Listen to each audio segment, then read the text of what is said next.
Il est 7h14 sur Sud Radio. Nous sommes avec Jean-Paul Pedras, qui est écrivain, ancien syndicaliste agricole et journaliste. Rebonjour Jean-Paul Pedras. Vous réagissez aux propos de l'activiste écologiste Camille Etienne, invité récemment dans quelques médias, et qui stigmatise les ruraux.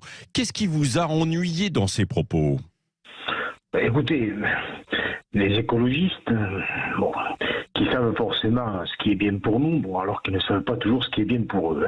Ouais. Vous traitez déjà de pollueurs et d'empoisonneurs, voilà que maintenant ils nous donnent des consignes de vote. Voilà. Alors moi je dis, de quel droit ? De quel droit Camille Etienne, elle a 24 ans, elle a fait Sciences Po, c'est bien, elle a parcouru la Terre et les océans, c'est bien, elle vient de sortir un livre, c'est bien, elle passe tous les soirs à la télévision pour en parler, c'est bien. Et ça ne fait pas d'elle une personne suffisamment qualifiée pour s'ingérer dans le quotidien des agriculteurs, des ruraux, des retraités. Oui, parce que elle dit, grosso modo, elle fait allusion aux électeurs du Rassemblement national et elle fait l'amalgame avec les gens qui habitent à la campagne, quoi. C'est ça, c'est ce qui vous a mis hors de vous, hein. Oui, parce que c'est des raccourcis un peu faciles, comme je le dis dans cette tribune parue dans Le Point. Écoutez, 70% des plus de 65 ans ont voté Macron. À tort ou à raison, on ne va pas rentrer dans ce commentaire-là.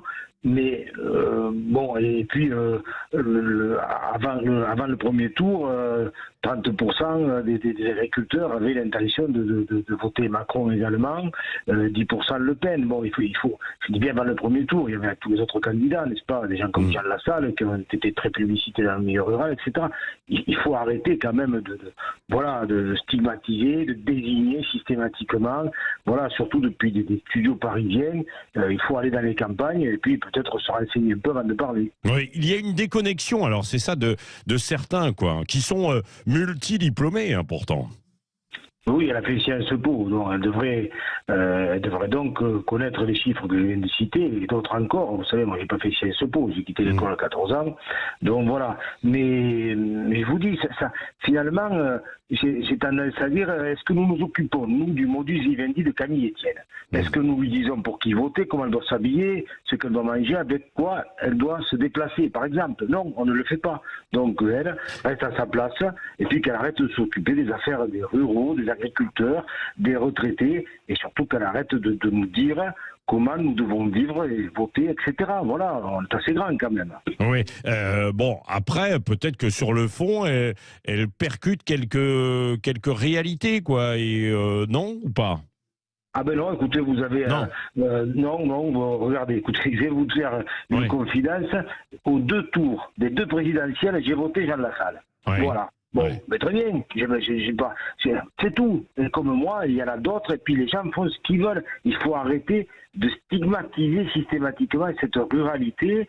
Bon, on est quand même pas, des arriérés, quoi. Je veux dire, des fois, je me demande comment depuis Paris, et ces studios parisiens, ils arrivent les uns derrière les autres. Un coup c'est Hugo Clément, un coup c'est Camille Etienne, etc. Tous ces écologistes, à nous prendre pour des imbéciles. Bon, il faut arrêter ça maintenant, ça suffit. Oui, et de pointer du doigt. Vous estimez qu'il y a 2 mondes aujourd'hui, ou en tout cas plusieurs mondes, mais qu'il y a 2 mondes. Ce monde, effectivement, de certains qui donnent des leçons, qui sont, vous l'avez dit, dans des studios, en ville, etc., plutôt confortables, et puis d'autres qui triment dans les campagnes, par exemple.